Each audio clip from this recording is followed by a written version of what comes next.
اللورد إيفبري اسم يتردد في البحرين، هو لا يتردد وحسب، بل هو اسم مرتبط بالبحرين وترتبط البحرين به، علامة مسجلة في غرف السياسة البحرينية داخل الحدود وخارجها. من ساسة البحرين لا يعرف اللورد إيفبري؟ في التسعينات حين كان البحرينيون يصارعون الظلم بحثا عن دولة القانون والدستور، كان من يتفهم أوجاعهم قلة في العواصم الأوروبية والولايات المتحدة، وكان اللورد إيفبري أبرز هؤلاء وأكثرهم اهتماما.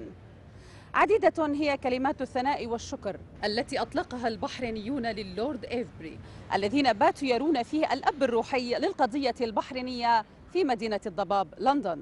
اللورد إيفبري ضيف حلقتنا لهذا الأسبوع من البحرين في نظرهم، لنتعرف منه شخصيا على وجهة نظره عن وضع حقوق الإنسان في البحرين.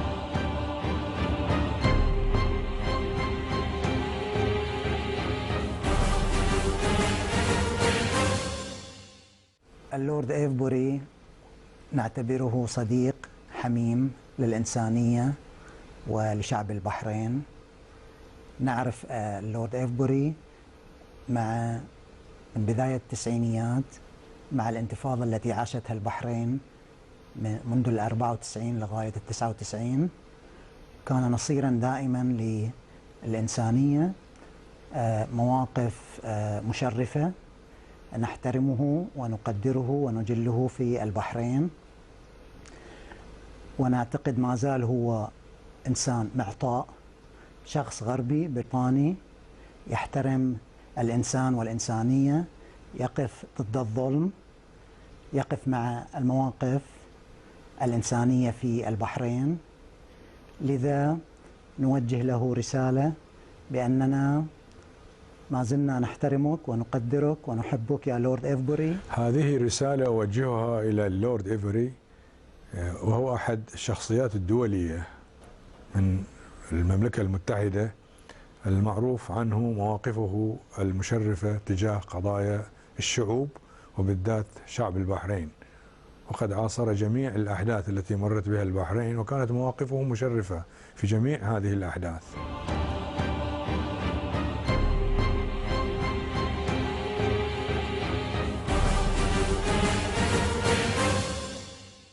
أهلا ومرحبا بكم معي. اسمحوا لي باسمي وباسمكم جميعا أن أرحب بضيفي اللورد إيفبري. أهلا ومرحبا بك معنا لورد في هذه الحلقة من البحرين في نظرهم. في البدء وخلال إعداد هذه الحلقة كان واضحا وجليا حب البحرينيين للورد إيفبري، والأسباب حسب ما أرى واضحة، ولكن لماذا يحب اللورد إيفبري البحرين؟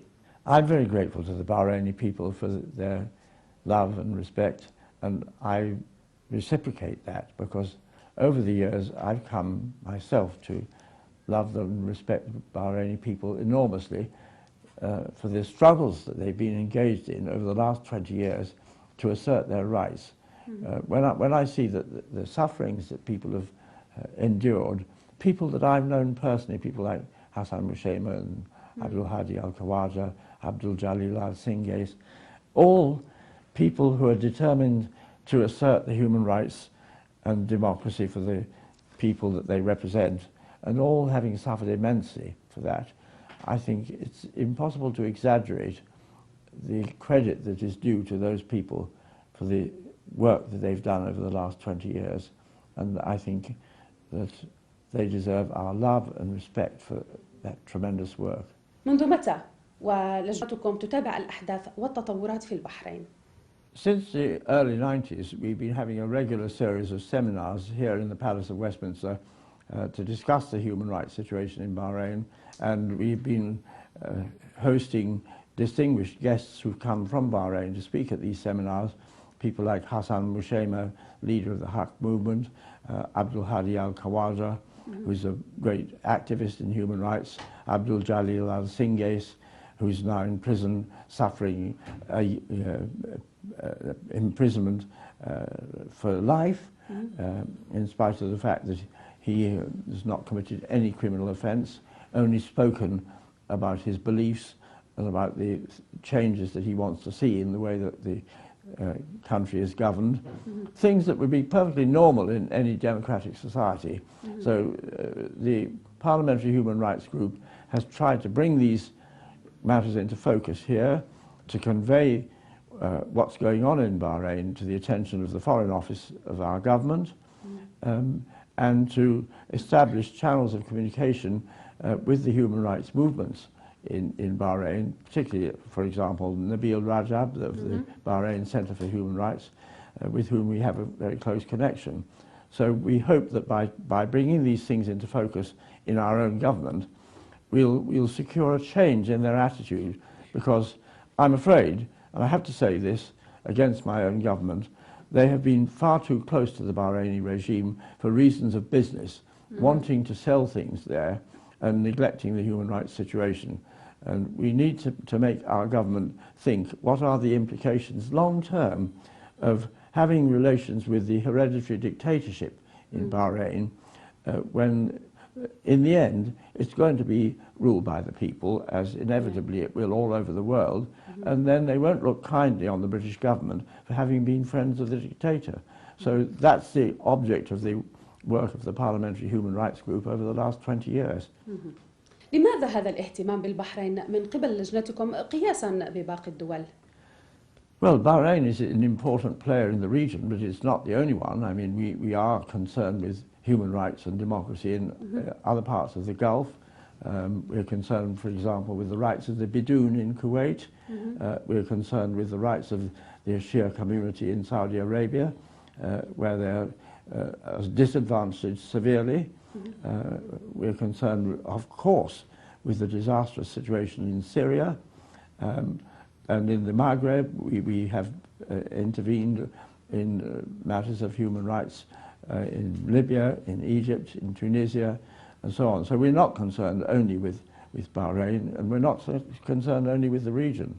And we have an equal interest in South Asia, in the atrocities that are being visited on the Rohingya in Burma, for example, in the rights of the minorities in Pakistan, in the Chittagong Hill Tracts people in Bangladesh.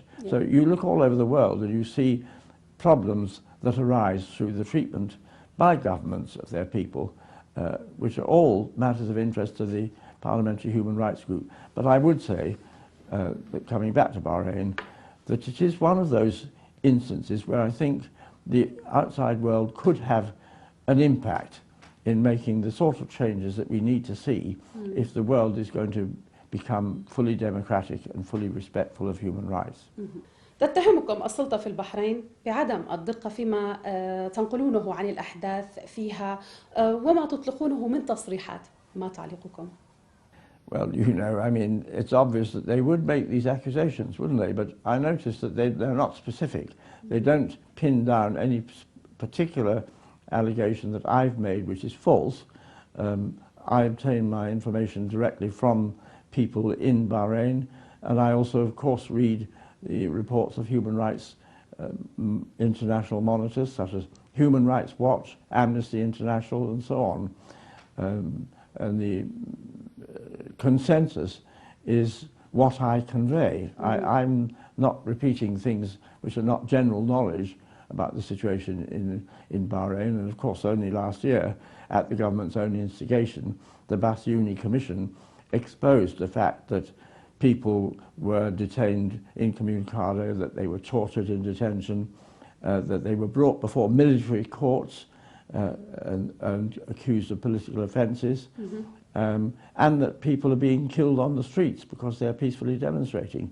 So I'm not inventing anything. I'm only looking at the evidence, and if there's anything which I've said which the government believe is false, then they're very welcome to get in touch with me. But I have to say that I don't have any direct communication with the Bahraini authorities, and I don't even receive the bits of paper which the Bahraini ambassador sends round here to people who she thinks are sympathetic.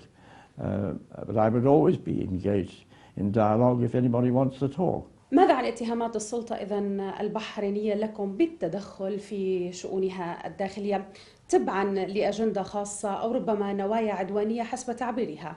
هل هذا صحيح؟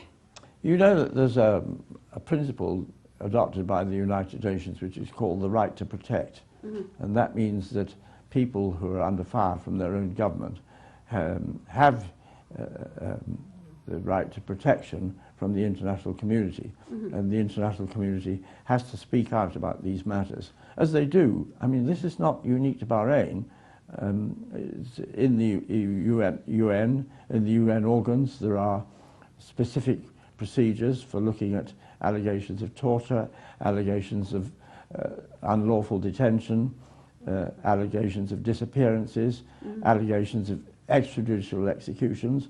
All these human rights violations are matters which the UN has special machinery for looking at.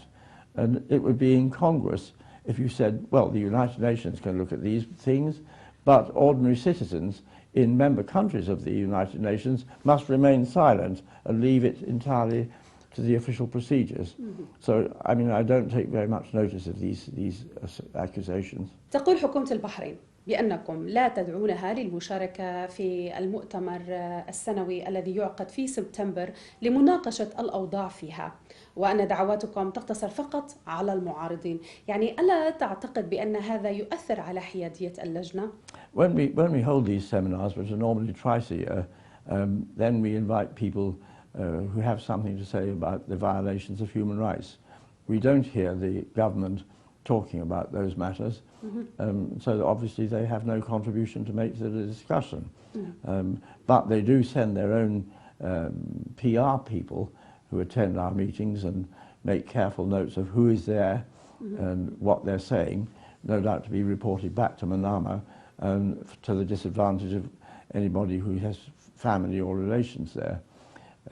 But we are at liberty, I think, to invite people who have knowledge of the violations, and that doesn't mean that we ask people from the royal family who are committing them. لجنتكم هي لجنة حقوقية، ولكنكم مضيتم في خيارات سياسية يعني بما يتعلق في الشأن البحريني، مثلا دعم فكرة إسقاط النظام ودعم المعارضين المطالبين بتقرير المصير. يعني كيف يتسق هذا وطبيعة لجنتكم؟ The Joint Committee on Human Rights is a different sort of body. That is an official organ of the two houses of Parliament. Our group, the Parliamentary Human Rights Group, is an unofficial group, like a great many others, which concern the members across parties and in both houses of Parliament on matters of common interest. And I believe there are now some 500 of such groups operating in the Parliament. I myself belong to 25 of them. But there are a lot of specific groups that concern themselves with the affairs of specific countries. Bahrain, Democratic Republic of Congo, Peru, Syria, you name it. I mean, there's probably a group of parliamentarians who's interested in practically every country in the globe. But many of these groups do focus on human rights, where the regime concerned is oppressing its own people, murdering and imprisoning them without trial. And we are not unique. So the Bahrain Committee is one of a number, and the Parliamentary Human Rights Group itself doesn't focus, as I've mentioned, entirely on Bahrain, but has a wide remit covering more or less every country in the globe. طيب تعقيبا على كلامك، أين تكمن المشكلة التي تعطل الاستقرار السياسي في البحرين؟ I think it's the lack of any movement at all, that the people can perceive no chink of light in the dark future that faces them. They're confronted with permanent occupation by a regime which is determined to preserve its own power and to prevent the people from having a share in government. And so I think that is the principal force in destabilization, is the unwillingness of the hereditary dictatorship to move one iota towards granting the people some power. And it's not just a question of human rights, although I welcomed at the time the appointment of the Bassioni Commission, and I'm only disappointed that it didn't carry out, the recommendations were not carried out. But I think you need to go beyond simply reform of the human rights situation, and you need to think about how Bahrain can come into the modern age, which means that the people have to have the ultimate power, and that means a change to either a constitutional monarchy or a republic. I mean, that's up to the people to choose, or it should be up to the people, not for the government to tell them this is what you'll have. تقول سلطات البحرين بأن الاستقرار السياسي والاجتماعي متوفر، لكن أو أن أجندة الانتفاضات المتكررة فيها خارجية. يعني لماذا تتهم السلطة أيادي خارجية إذن؟ Well, they don't want to admit that these movements are entirely self-generating, that the people feel strongly about what's happening in Bahrain, and that's the reason why they're demonstrating. I mean, they don't come out onto the streets just for the sake of some whim, and it's some very strong feeling which is pervasive throughout the whole population that there has to be change, that there has to be real progress towards human rights, and that there has to be progress towards democracy. These things are not prompted by any external agency at all. They're entirely indigenous. برأيك من يحرك البحرينيين ولماذا لا تستجيب السلطة للمطالب الشعبية في الإصلاح؟ Of course, I'm aware of the accusations that are made by the Bahraini authorities, particularly of Iranian interference in the internal affairs of Bahrain. But Bassiouni investigated this, you know, and he found that it was entirely false. There was no evidence whatsoever of Iranian involvement. And I think the Bahraini authorities are deluding themselves if they don't recognize that this is a really popular movement and it comes right from the souls of the people.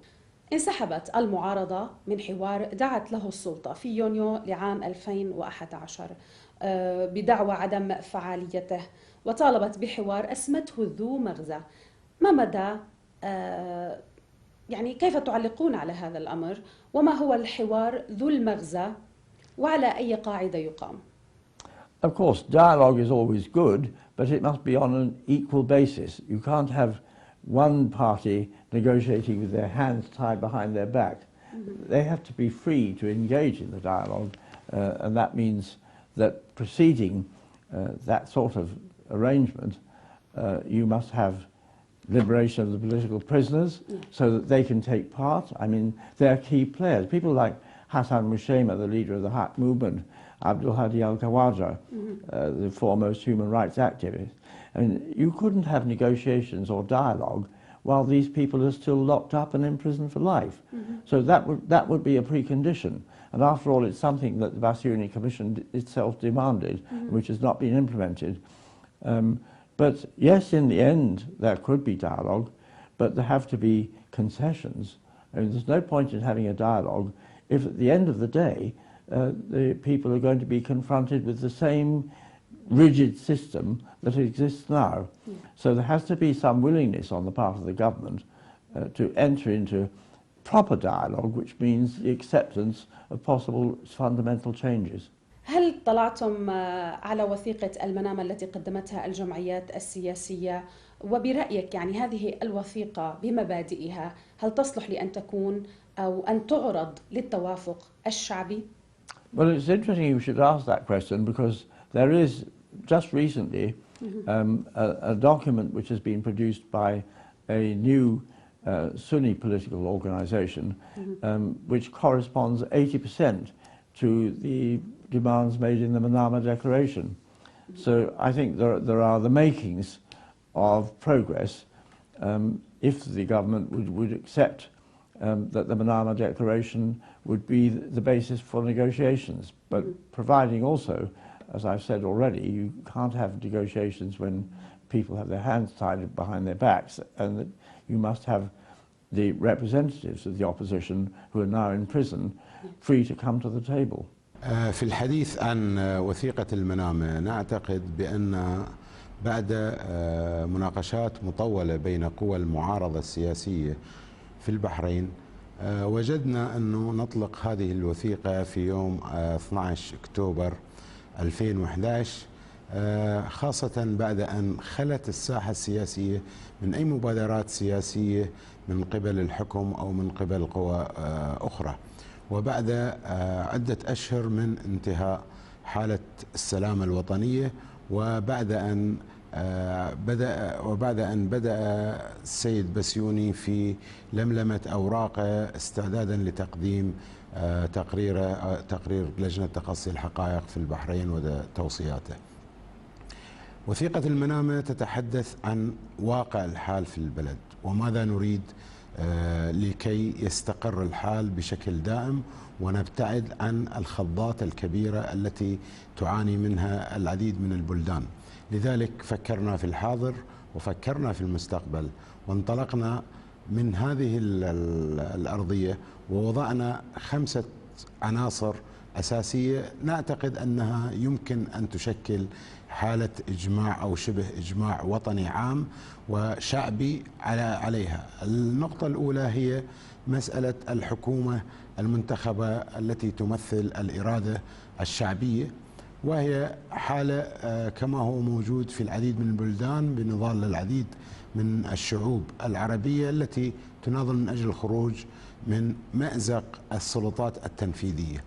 النقطة الأخرى هي مسألة المجلس النيابي المنتخب كامل الصلاحيات، وهذه نعاني منها في البحرين، حيث السلطة التشريعية في البحرين نصفها منتخب ونصفها معين، يتساوى المجلسين في مسألة الصلاحية. حالة السلام الوطنية أدخلت البلاد في نفق. حتى اللحظة هذه لا نزال نعيش بقايا هذه الحالة، حيث أن لا توصيات لجنة التقصي ولا توصيات جنيف ولا أيضا الإعلان عن رفع حالة السلام الوطنية قادت إلى الانفراج الأمني والسياسي. في 14 من فبراير تجمهر عدد كبير من المواطنين البحرينيين للاحتجاج، ولكن السلطات اتهمتهم بتعطيل المصالح الاقتصادية وتعريض أمن الناس للخطر. يعني كيف تنظر إلى انتفاضة الشعب البحريني وما الذي حدث هناك من وجهة نظركم؟ The right of freedom of expression and of freedom of assembly are enshrined in the United Nations Covenant on Civil and Political Rights. People are free to do these things, and of course, as long as the problems exist that they're demonstrating against, those manifestations of their dissatisfaction are bound to continue. There's no other way in which people can express themselves, no democracy in Bahrain through which they can make their views known. So the streets are the only place where they can express themselves. بناء على التقارير التي وردتكم، كيف تم التعامل مع المعتصمين في دوار اللؤلؤة؟ Well, I mean, it was brutal, the clearance of the Pearl Roundabout, but it didn't stop there. I mean, people are being shot in the streets.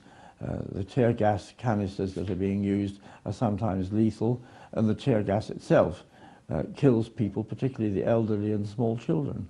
So, I mean, the level of violence which is used against not only the Pearl Roundabout, but the demonstrators throughout the whole of the streets of Bahrain is just disproportionate and is exacerbating the situation that exists. And so the government should call off the foreign-based security forces. I mean, people imported from Syria, Jordan, etc., to man the oppressors and to use the weapons against the people of Bahrain. 40,000 of them imported into the country from neighbouring states to oppress the people of Bahrain, to kill them on the streets and torture them. So, I mean, these things are so excessive that they're bound to accelerate and to exacerbate the movement on the streets, and they should be called off if there is going to be the dialogue that we spoke about earlier. بالانتقال معك إلى التدخل الخارجي في شؤون البحرين، لماذا برأيكم دخل درع الجزيرة بقيادة سعودية إبان فض الاعتصام إلى البحرين، وهل هذا يعتبر أمر قانوني؟ Well, whether it was lawful or not, it did very much exacerbate the situation. I mean, people resented the fact that foreign Saudi forces and some, I think also from Kuwait, entered the state to put down what was undoubtedly a very popular movement. So I think it was if it was not unlawful, it was certainly unwise, and I think that to instigate the importation of these foreign forces while the people were trying to assert their rights was, in a way, saying to the people, you can forget about it, because whatever you do, we've got these masses of forces in the Gulf Cooperation Council who come in and suppress you if you try to assert your rights. So the Saudi forces, although they weren't actually involved in the attacks on the people themselves, because they were said to have been brought in to protect sensitive installations, the very fact that they were there and that their menacing presence was part of the intimidation, if you like, of the people, was, I think, extraordinarily harmful to the cohesion of society. السلطات في البحرين تحدثت عن دور الجيش الخليجي في حماية المنشآت الحيوية. يعني برأيك ماذا كان يتهدد هذه المنشآت، وهل فقدت القوى الأمنية الداخلية والجيش السيطرة عليها؟ No, there wasn't any evidence at all of attacks on sensitive installations. And this was a canard, as we say. It was a false allegation that was used as an excuse for bringing in the Saudi forces and was entirely unnecessary. هدم دوار اللؤلؤة وفرض قانون السلامة الوطنية لحوالي 4 أشهر تقريبا. كيف تقيس تطبيق هذا القانون قياسا بقوانين الطوارئ والأحكام العرفية؟ I'm always sensitive about the application of emergency laws in any country, and I think you mentioned comparison with other states, that what happened in Bahrain was entirely unnecessary, that the containment of the protests was to be accommodated by negotiation, and that if there'd been any concessions towards democracy and human rights, then I think there would have been no question whatsoever of introducing these measures. So, I mean, I don't believe that the emergency laws were necessary. I believe they exacerbated the situation and in the long run were harmful to the provision of a solution. هل عادت البحرين بعد تطبيق هذا القانون برأيك هل عاد الاستقرار لشعب البحرين؟ I mean, evidently not. I mean, the demonstrations went on. They didn't cease. People were prepared to come out on the streets, even at the expense of their own lives. And so the strategy, if you like, was a complete failure. And people are still demonstrating on the streets. The solution was not in the use of force or the use of emergency laws, but in the application of the reforms that are so desperately needed. حضرتكم خبير بتداعيات قانون أمن الدولة الذي استخدم في التسعينات، هل تجد حالات تشابه في أحكام المحاكم البحرينية الجديدة؟ Nothing has changed. I mean, you had Henderson in those days as the mastermind of the torture machine. Now they've got a British policeman advising them again today, which I deprecate. I'm very sorry that we have, in effect, connived with the way that the Bahrainis are treating their people by allowing such an advisor to go and help them with their task. So yes, I mean, I think there have been minor changes since the 90s, but more and more one is struck with the parallels, that people are detained without trial, they're brought before military courts, they're tortured in detention, confessions are extracted from them by means of torture, and they're placed before, what do you call it? You just can't call them courts of law because they don't apply the law. These are secret processions in which people are bound to be condemned. There's no question of legality whatsoever with these operations, and so I hesitate to call them courts at all. And that's not changed since the 90s. ما رأيكم بطريقة تشكيل لجنة تقصي الحقائق التي عينها الملك برئاسة السيد بسيوني؟ I was hesitant about the Bassiouni Commission when it was first appointed, but I must say, having read the document, I think it was a very thorough analysis and a very sensible set of recommendations. And I was pleased when the press conference was held after the Bassiouni Commission reported, and the King immediately said that he accepted every one of the recommendations. I thought there was some hope there, and only to have that hope dashed because so many of the recommendations still remain to be implemented, and particularly the release of the political prisoners. I think if the government had carried out the promise that was made by the King at that press conference to implement every single one of the Bassiouni Commission's recommendations, that progress might have been made. And I'm very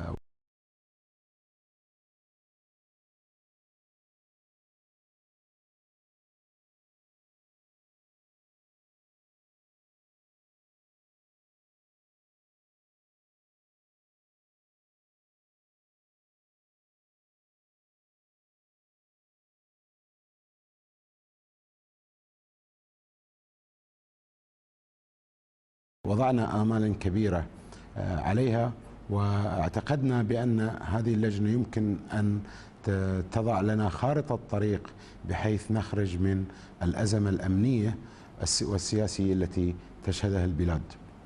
بدأت عملها في شهر يوليو وأغسطس، واستمر حتى قدمت تقريرها النهائي يوم 23 نوفمبر. واعتقد انه هذا اليوم كان يوما مشهودا، حيث نقل حفل تسليم التوصيات الى جلالة الملك على الهواء مباشرة، وكان فيها العديد من المفاصل الرئيسية التي كان يمكن لها ان تؤسس لقاعدة لكي ننطلق ونخرج من المأزق الذي وضعنا فيه. هذه اللجنة بتوصياتها نعتقد أنها خذلت من قبل الجهات الرسمية، فلم يجرى تنفيذ أغلب التوصيات، حيث أن أكثر من 85% من توصيات لجنة تقصي الحقائق هي لم ترى النور حقيقة، وتم الالتفاف على بعض التوصيات التي أعلن عن تنفيذها. على سبيل المثال اللجنة الوطنية التي كان يفترض أن تتشكل، وهي أولى التوصيات التي أعلن عنها السيد بسيوني في خطابه، لم تتم، فقد كان يفترض أن تتم حسب التوصية بشكل متوازي بين الحكومة والمعارضة ومؤسسات المجتمع المدني، ولكننا وجدنا أنها تتشكل في غالبيتها الساحقة 17 من أصل 19 هم من الحكومة. هل تابعتم طريقة عملها والتقرير الصادر، وما هي ملاحظاتكم؟ Yes, I did follow it very closely, and I'm really dismayed that after all that work was done, and that there was a follow-up by Bassiouni himself, that we still haven't achieved all the recommendations that he made. ملك البحرين أقر بهذا التقرير ووعد بتطبيق التوصيات. برأيك ما هي المعوقات التي تؤخر هذا الأمر؟ The thing is that the King did promise to implement every single one of the recommendations at the press conference that was given by Bassiouni to launch the report. And these still are on the table. They haven't been implemented, and we have no sign that they will be. ما هو الوضع الحقوقي اليوم في البحرين؟ يعني هل تحتاج البحرين للجنة تقصي حقائق جديدة بنظرك؟ Well, the legal situation of the political prisoners is that, having been tried by a military court, having been sentenced after extraction of confessions by torture, they're now being tried again instead of being released by the command of the Bassiouni Commission, and that process is improper. They should have been released. They should have been compensated for the tortures that they suffered. That was Bassiouni's recommendation. It hasn't been implemented. So the legal situation is not in accordance with what was recommended by Bassiouni, and I think rather than having a new independent commission to look again at the circumstances, what they should do is to implement the findings of Bassiouni. السلطات تقول أنها تحتاج لوقت لكي تطبق توصيات بسيوني وأن أبوابها مفتوحة للحوار. ما هو تعليقكم على ذلك؟ How long do they need? I mean, you know, months and months have gone by, Bassiouni has been back there, has made further recommendations, and we're still waiting. So, I mean, it's stalemate. في الختام لورد إيفبري، ما هي أمنياتك أو كيف تنظر إلى مستقبل البحرين؟ وفي حال لم يتغير أي شيء على أرض الواقع، البحرين إلى أين من وجهة نظرك؟ My wishes for the Bahraini people are that they should enjoy the same rights and freedoms that a great many other people across the world are already in possession of. That they should have the human rights which are their absolute right under the United Nations Covenant on Civil and Political Rights, that they should enjoy the freedom to elect a parliament, a proper parliament representing all the people, that parliament in turn should have the right to appoint ministers of the government instead of it being done by the king directly, that there should be freedom of expression and of assembly. They should be entitled to meet in the streets and the squares of Bahrain, and that there should be freedom to say what they want on the airwaves, through the internet, and through independent newspapers and independent broadcasters. Then we will have made some progress. وما زلنا نطلب منك بالضغط على الحكومة البريطانية من أجل أن تضغط على حكومة البحرين من أجل وقف انتهاكات حقوق الإنسان في البحرين، من أجل الإفراج عن الطواقم الطبية التي أدت مهماتها الإنسانية، ولهذا يتم عقابها في السجن وإيداعها في معتقلات البحرين. لدينا بشكل يومي في البحرين انتهاكات لحقوق الإنسان، لذا نرغب منك يا لورد إيفبري مواصلة ضغوطاتك وبشكل مستمر ومكثف على الحكومة البريطانية. شكرا لك. يمكن أن يثمر تحركه وضغوطاته لهذه القوى بما فيها حكومة البحرين، يمكن أن يثمر عن شيء. وإحنا طبعا لا نوجه نداءنا للورد إيفبري من أجل أنه يتعامل مع الموضوع بشكل عاطفي، إنما معروف عنه أنه هو شخص غير عاطفي، إنما هو متضامن، وهذه هذه أخلاقه. وعلى هالأساس احنا وجهنا النداء إلى حضرته لكي يمارس نفوذه ويتمكن من عمل شيء، ويكون هذه إطلاق سراح لأعضاء الطاقم الطبي يكون بادرة أو خطوة أولى لإطلاق سراح بقية السجناء والمعتقلين من سياسيين ودينيين وطلبة وأساتذة المدارس وأساتذة الجامعات. في الختام لا يسعني سوى أن أقول شكرا لك جزيل الشكر. حقيقة سررت جدا بلقائك وأتمنى أن ألتقي بك في مرات قادمة. شكرا لك. في ختام اللقاء لا يسعني سوى أن أتقدم بالشكر من ضيفي اللورد إيفبري. أشكركم وأشكر لكم حسن المتابعة. إلى اللقاء.